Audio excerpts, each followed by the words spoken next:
Fala pessoal, tudo bem com vocês? Bora fazer a análise então de Corinthians 0, Grêmio 0, jogo de ida das oitavas de final da Copa do Brasil. A expulsão do Ranieri fez o Timão jogar mais. E de novo, o Renato Gaúcho e o Grêmio não aproveitaram esse jogador a mais. Está tudo indefinido, ficou tudo para o jogo da volta. A gente vai falar sobre a arbitragem, sobre os lances, sobre como se desenrolou o jogo. Chega mais. Eu sou o Chico Garcia, inscreva-se no canal e vamos juntos.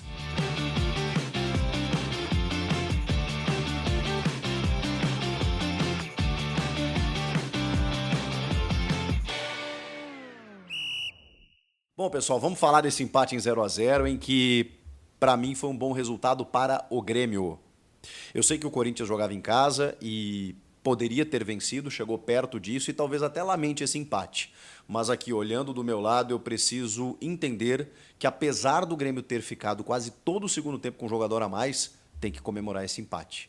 Porque, vamos lá, né? Não fosse o impedimento, que é um lance factual até, né? Eu sei que tem gente até questionando e tal, a linha traçada, enfim, é um lance factual, me pareceu que o Giovani estava realmente um pouco adiantado quando parte o lançamento, mas é um detalhe, né? É um detalhe, não fosse esse detalhe, eu já estava pronto para reclamar da falta, até eu ver a imagem de novo e ver que o Reinaldo foi completamente mole no lance, seria um golaço do Giovani, nos minutos finais, para decretar uma vitória, mais uma, na superação, na raça do Corinthians, contra um Grêmio que não sabe o que fazer quando tem um jogador a mais. Isso aconteceu no ano passado, em Porto Alegre, vocês vão lembrar.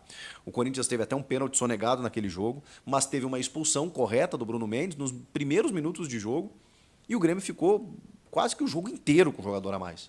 O Romero faz um gol numa bola parada, o Corinthians se defende, o Grêmio com o Luizito Soares em campo, atacou o jogo inteiro, chuveirinho, um gramado horroroso, uma chuva terrível que caiu em Porto Alegre, e o Grêmio não conseguiu superar, e o Corinthians venceu o jogo fora de casa. Dessa vez, o Grêmio de novo fica com um jogador a mais. E o Renato Gaúcho, ele colocou na conta de jogadores que imaginaram que o resultado poderia vir a qualquer momento e de que, enfim, deram uma baixada na guarda quando ficaram com um jogador a mais. O Renato usou isso na entrevista. Mas também tem interferência dele, ou a não interferência. O Renato foi muito moroso para trocar o time, para mexer no time, para jogar o time para frente, quando o cenário se oferecia mais favorável. O Grêmio faz um primeiro tempo de bom enfrentamento. O Grêmio foi superior ao Corinthians na primeira etapa. O Corinthians teve as suas chances também, foi um jogo de alternâncias, mas em chances claras, o Garro tem um chute que a bola passa por cima e acho que uma cabeçada do Alex Santana também, mas o Grêmio foi mais dominante, o Grêmio frequentou mais a área. E aí tem os milagres do Hugo, né? Que ele faz na primeira etapa, numa cobrança de falta do Cristaldo embaixo que ele salva, e depois uma defesa espantosa no rebote, o Vila Sante meio que desequilibrado, tenta trocar para o gol e ele acaba fazendo a defesa. No segundo tempo ele pega uma bola do Arezzo, que está na cara dele, ele chapa assim, ele encaixa a bola, não é que ele espalme, ele encaixa a bola. O Hugo foi muito bem, muito bem. Salvou o Corinthians e de chances claras que o Grêmio construiu. Beleza, teve essa do Arezzo no segundo tempo, mas foi um raro momento em que o Grêmio chegou até o gol do Corinthians. Só que aí vem o segundo tempo e o Ramon Dias, antes da expulsão, ele já mexe no time, porque ele percebeu que a coisa não estava boa. E aí ele fez uma escalação que eu até não concordo, porque ele escala o Mateuzinho de lateral, não sei o que está acontecendo, não sei se é porque o Fagner está voltando de lesão e há algum tempo sem atuar e ele está custando a botar o Fagner de lateral, não vou acreditar que é opção técnica, tá?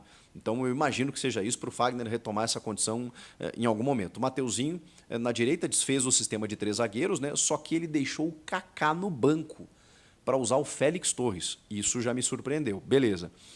Félix Torres do lado do André Ramalho, titular absoluto, com o Hugo e o Mateuzinho nas laterais. Aí no meio de campo, o Ranieri, à frente da zaga, né? Aquela história que ele faz um terceiro zagueiro quando o Corinthians está sem a bola, depois ajuda ali a construir, a marcar também, com o Alex Santana, o Rodrigo Garro e o Charles. Não entendi. O Charles chegou ontem, quase que literalmente, e assim, não estou entendendo ele sentar no ônibus já e sentar na janelinha, não estou entendendo.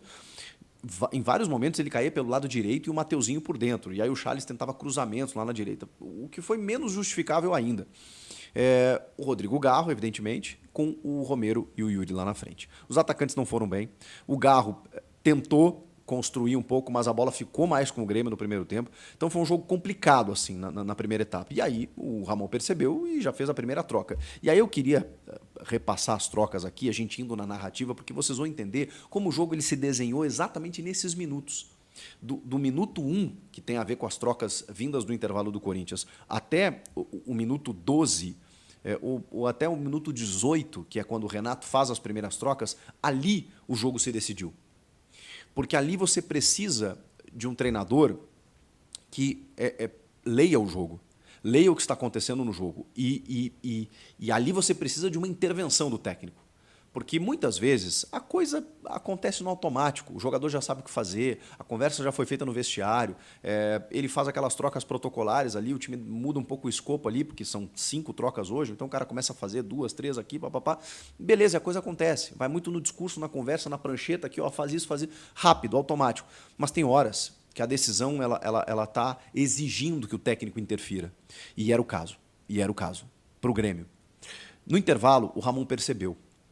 Ele já tira, eu já estou aqui com a troca do intervalo, ele já tira o Yuri Alberto, na verdade, depois se verificou, por uma indisposição estomacal. Ele estava até com uma máscara de pandemia, assim, né, sentado no banco de reservas. Ele sai para a entrada do Giovani. Essa já é a primeira troca. E o Wesley no lugar do Charles. Aí o Ramon Dias já espeta o Wesley pelo lado esquerdo e o Giovani também começa a cair pelo lado direito. Embora tenha entrado no lugar do Yuri, ele começa a cair pelo lado direito também. O Grêmio ainda com 3 zagueiros. Só que aí vem a expulsão do Ranieri. Muito cedo no jogo, logo a 5, 6 minutos, e aí o jogo recomeça com 9 ou 10. Quando o Ranieri é expulso, ele é um jogador de uma posição, até pela configuração de meio que o Ramon tinha escalado, que ele não precisava mexer no time. Ele poderia seguir como estava. Beleza, tirou o Ranieri, tá bem. Quer botar o Rian? Tá bom, mas ele podia seguir como estava.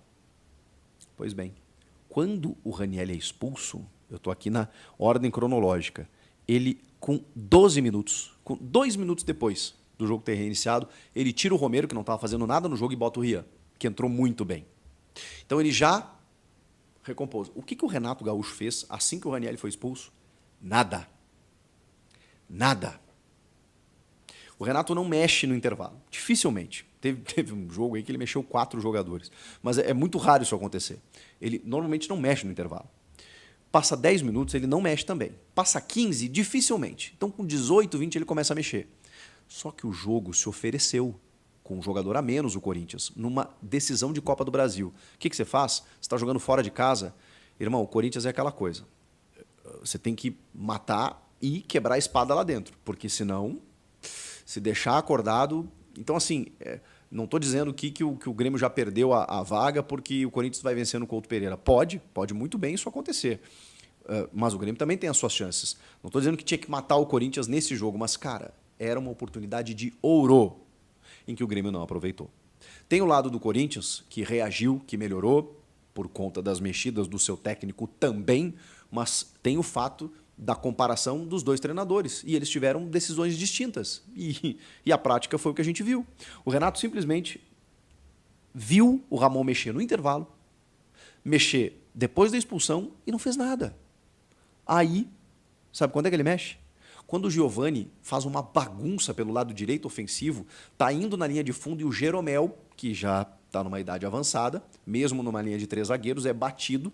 O Giovani está entrando na área e antes de entrar na área o Jeromel tem que segurar o cara, puxar, chutar, fazer qualquer coisa. Ele até acerta o Giovani fora de campo, mas pela regra, né, a bola está em jogo, é como se fosse na linha. Ele acerta, o Giovani toma o cartão amarelo. Jeromel amarelado, o Grêmio ainda com 3 zagueiros, o Corinthians indo para cima e aí, só aí, com 18 minutos...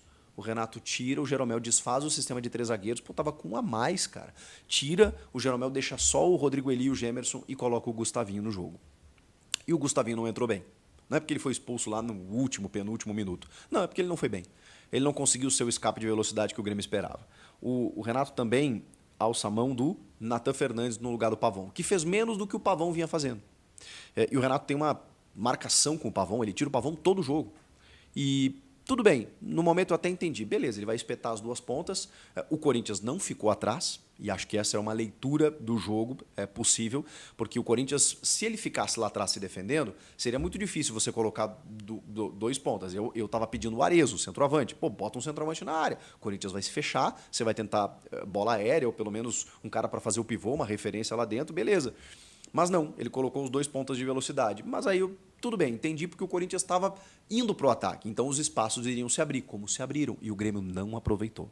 Não aproveitou com os pontas, não aproveitou com o Soteldo, que começou a flutuar por dentro. Foi muito bem marcado pelo Mateuzinho, tá? O Mateuzinho foi envolvido na primeira ou segunda jogada, ainda no primeiro tempo. Depois, no segundo tempo, o Soteldo não passou mais. E quando entrou o Fagner, seguiu não passando. E aí o Grêmio entregava a bola para o Reinaldo, né? Onde nada sai, é impressionante. Aliás, quando sai alguma coisa, muitas vezes ele compromete. Tentou chuveirinho para a área quando o Grêmio estava sem centroavante, ou seja, é completamente improdutivo. E o Grêmio, em algum momento, não teve a articulação de meio. O Felipe Carbajo, o uruguaio, não jogou nada. E aí o Grêmio avançou as suas linhas com os zagueiros e muitas vezes fazia uma bola rifada, alta, em que a defesa do Corinthians afastava e voltava o Corinthians a ficar com a bola. O Corinthians teve alguns contra-ataques.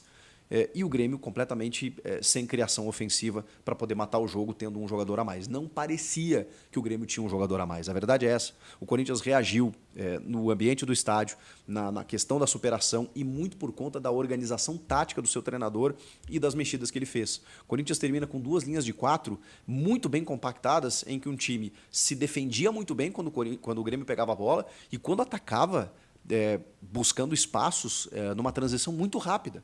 E aí as trocas continuaram acontecendo e interferindo no jogo, tá? Vamos lá. Aí o Renato percebe que o Grêmio está com dificuldade na armação. E por que não bota o Monsalve? Bota o Edenilson. Miguel Monsalve é um colombiano, uma joia, o Grêmio contratou, está no banco há 15 jogos, quase isso, né? Não é isso, mas enfim. Mas tá só sendo relacionado, mas não entra. E teoricamente, é uma substituição ao Cristaldo, né? Na meia armação, o Cristaldo estava jogando de falso 9, voltando e tudo mais. Edenilson, que não conseguiu resolver o problema criativo do Grêmio. Até que ele tira o Cristaldo, que era um dos melhores jogadores do time, para botar o Arezzo. Beleza, precisava botar um 9 e o Cristaldo estava na referência. Beleza, ele fez essa troca. Também não surtiu efeito. O Arezzo teve uma chance em que o Hugo defendeu. Só que aí, nesse momento, eu não entendi, mas, na verdade, assim, eu até entendi, mas não concordei. O Ramon, com 33 minutos, aí ele troca o Fagner pelo Mateuzinho, né? Mas aí ele tira o Rodrigo Garro para botar o Pedro Henrique. E essa foi a sorte do Grêmio, tá? Uma delas, a primeira, quando ele tira o Rodrigo Garro do time. Porque o Garro estava recebendo toda hora a bola desmarcado, estava criando muitas oportunidades. O Garro estava, assim, incomodando demais, como é um grande jogador, como é o camisa 10.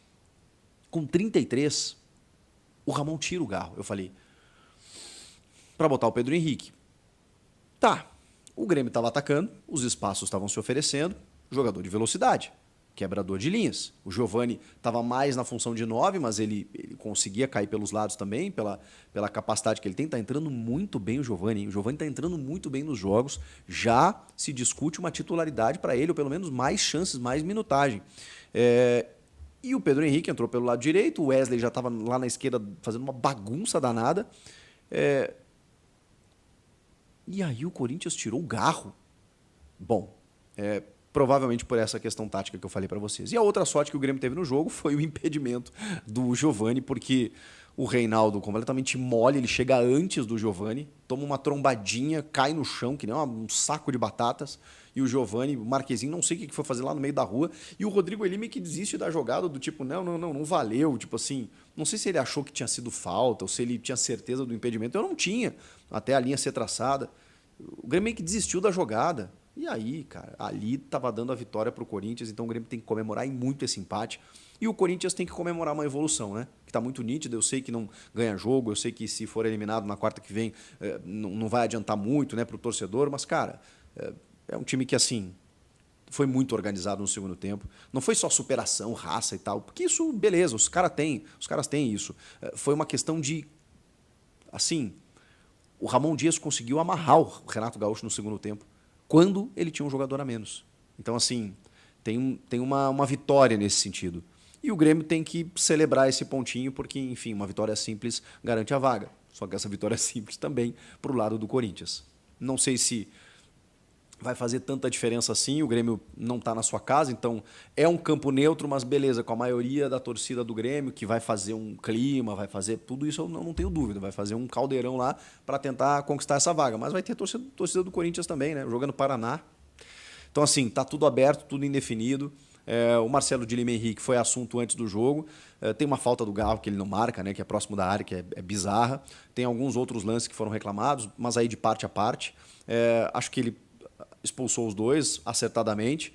O do Gustavinho, talvez, vou dizer aqui, que se fosse não fosse lá no finalzinho do jogo, fosse mais para metade do jogo, ele talvez não teria expulsado. Porque ele acerta meio que o ombro do Pedro Henrique, ele corre um risco, né, quando ele abre a asa ali e acerta o cotovelo. Então, acho que o vermelho, enfim, dá para você dar o vermelho naquele momento, deu o vermelho para o Ranieri precisando do auxílio do VAR, mas o VAR está ali para isso, né?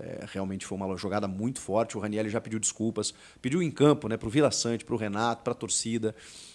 Depois se desculpou na rede social. Primeiro cartão vermelho dele, impressionante, né? Um cara que ele nem chega firme dessa maneira. Ele é um cara, né, que joga limpo assim e obviamente não queria fazer o que ele fez, mas é aquela coisa do instinto do jogador, né? Ele foi na dividida, acabou acertando o Vila Sante de uma forma muito feia, né? Uma imagem feia.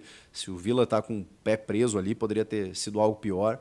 Mas felizmente deu tudo certo, ele pediu desculpas e não comprometeu tanto assim, né? Porque o time conseguiu reagir e ainda segurar um 0-0 e quase ganhar. A gente teve um episódio lamentável, né?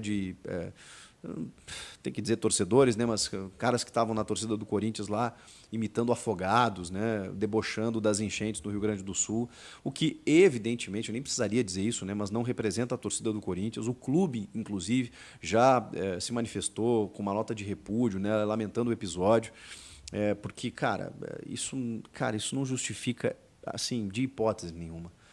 Eu sou gremista, muitos que estão me assistindo aí são corintianos. A gente pode divergir numa questão de arbitragem ou outra, mas, poxa, vocês me acompanham aqui há muito tempo, a gente discute, a gente debate. A minha esposa é do Corinthians, sabe? Pô, sabe, a gente não somos inimigos, cara. E eu sei que na hora do jogo você quer ganhar a qualquer custo, tá beleza. Mas isso não, né, cara? Isso não. E esse ser humano aí, se é que dá para chamar assim, não tem a menor humanidade. Esse cara vai acertar as contas dele lá em cima, porque o cara que debochar de pessoas que morreram, perderam tudo, perderam suas casas. E o próprio Corinthians, né, cara, que cedeu o CT Joaquim Grava para o Grêmio treinar, olha isso. Sabe, eles, né, batem boca ali os dirigentes, reclamam de arbitragem aqui e ali, mas são clubes que, poxa, são grandes clubes, né? São clubes gigantescos que já fizeram grandes decisões, que estão envolvidos em mais uma decisão. Aí, porra, aí tem um imbecil desse fazendo um negócio desse. Vale nem a pena, né? Até perdi muito tempo falando sobre o caso e óbvio que isso não representa o torcedor do Corinthians, que deve estar tão indignado quanto, assim como gremistas, colorados e todo mundo que se sensibilizou com essa tragédia, que foi uma puta de uma tragédia, e os caras rindo, enfim. O fato é que tivemos alguns destaques individuais, tivemos a influência dos treinadores e tivemos mais um empate impressionante, como empatam esses dois, né? Vamos ver. Se continuar assim, é pênalti semana que vem. Se não, um dos dois vai sair com a vitória. Comenta aqui, inscreva-se no canal. Estou aguardando a sua inscrição. Like no vídeo me ajuda. Até a próxima. Tchau.